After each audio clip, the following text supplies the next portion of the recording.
এই পথ থেকে আজ পর্যন্ত কেউ জীবিত বের হতে পারেনি। এখানে এমন এক ব্যবস্থা বসানো ছিল যা ওজন মেপে নিত।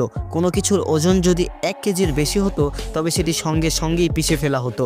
সামনে যাওয়ার রাস্তা তখনই খুলতো যখন একবারে শেষ দরজায় লাগানো একটি সুইচ চাপ দেওয়া হতো। গুপ্তধনের লোভে বহু মানুষ এখানে মারা গেছে। কিন্তু তখনই দা ভিঞ্চির মাথায় একটি বুদ্ধি এলো। সে কাগজ কলম বের করে দ্রুত একটি নকশা আঁকলো।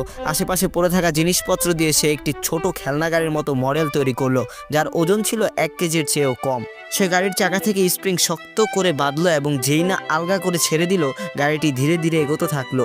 সে দুটি দড়ি দিয়ে গাড়িটির দিক নিয়ন্ত্রণ করলো। গাড়িটি কোথাও না আটকে সেই বিপজ্জনক জায়গাটি পার করে শেষ প্রান্তে পৌঁছে গেল।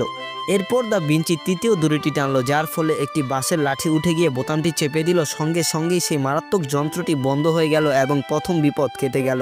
এবার তাদের সামনে এলো একটি পাথরের সেতু, যা মাত্র 10 সেন্টিমিটার চওড়া, আর নিচে ছিল অন্ধকার এক গভীর গর্ত। অন্যদিকে একটি লোহার দরজা দাঁড়িয়েছিল, যেখানে অনেকগুলো চাবির ফুটো বানানো।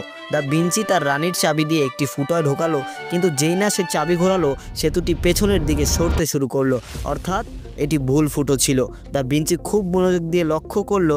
সে দেখলো সব ফুটো মিলে মোট সংখ্যা 100টি, যা একটি গোলমাল, কারণ প্রতিটি সারির সংখ্যাগুলোর পেছনে একটি বিশেষ নিয়ম লুকানো ছিল। দা ভিঞ্চি তার সঙ্গীকে বলল তার পা ধরে রাখতে এবং সে নিজে উল্টো হয়ে সেতুর নিচে ঝুলে পড়ল। সেখানেই সে 101তম লুকানো ফুটোটি খুঁজে পেল। সে দ্রুত চাবি ঢোকালো এবং ঘোরালো। সেতুটি আর সরল না, আর এভাবেই তাদের জীবন রক্ষা পেল। ভিডিওটি ভালো লাগলে একটি সাবস্ক্রাইব করে দিন।